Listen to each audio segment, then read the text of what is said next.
Hi friends, welcome to Ranju Nagaraj YouTube channel. ಇವತ್ತಿನ ವಿಡಿಯೋದಲ್ಲಿ ನಾವು ರೈಲ್ವೆ ನೇಮಕಾತಿ ಬಗ್ಗೆ ತಿಳಿತಾ ಹೋಗೋಣ. ಒಟ್ಟು ಹುದ್ದೆಗಳು 11,558. Ticket clerk, station master, railway clerk ಈ ಹುದ್ದೆಗಳ ಬಗ್ಗೆ ಮಾಹಿತಿಯನ್ನು ತಿಳಿತಾ ಹೋಗೋಣ. ಈ ಹುದ್ದೆಗೆ ಅಪ್ಲೈ ಮಾಡಲಿಕ್ಕೆ ಸೆಪ್ಟೆಂಬರ್ 14 ಮತ್ತೆ ಸೆಪ್ಟೆಂಬರ್ 21 ಪ್ರಾರಂಭ ದಿನಾಂಕ ಆಗಿರುತ್ತೆ. ಒಟ್ಟು 9 ಡಿಪಾರ್ಟ್ಮೆಂಟ್ಗಳಲ್ಲಿ ಕಾಲಾಗಿರುತ್ತೆ.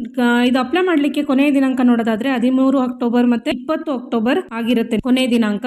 ಅರ್ಜಿ ಶುಲ್ಕ ನೋಡೋದಾದ್ರೆ SC ST ಮಾಜಿ ಸೈನಿಕರು, EBC, ಅಂಗವಿಕಲ, ಮಹಿಳೆ, ಅಲ್ಪಸಂಖ್ಯಾತರು, ಟ್ರಾನ್ಸ್ಜೆಂಡರ್ಗಳಿಗೆ 250 ರೂಪಾಯಿ ಅರ್ಜಿ ಶುಲ್ಕ ಇರುತ್ತೆ. ಈ ತರ ಎಲ್ಲಾ ಜನರಲ್ ಅಭ್ಯರ್ಥಿಗಳಿಗೆ 500 ರೂಪಾಯಿ ಅರ್ಜಿ ಶುಲ್ಕ ಇರುತ್ತೆ. ನಿಮಗೆ ಮಾಸಿಕ ವೇತನ ನೋಡೋದಾದ್ರೆ 19,900ರಿಂದ 35,400 ವರೆಗೂ ನಿಮಗೆ ಮಾಸಿಕ ವೇತನ ಇರುತ್ತೆ. ವಯೋಮಿತಿ ನೋಡೋದಾದ್ರೆ 18 ವರ್ಷ ಕನಿಷ್ಠ ಇರುತ್ತೆ, ಗರಿಷ್ಠ ವರ್ಷ 36 ವರ್ಷ ಆಗಿರುತ್ತೆ. ಒಟ್ಟು ಹುದ್ದೆಗಳು 11,558 ಇರುತ್ತೆ.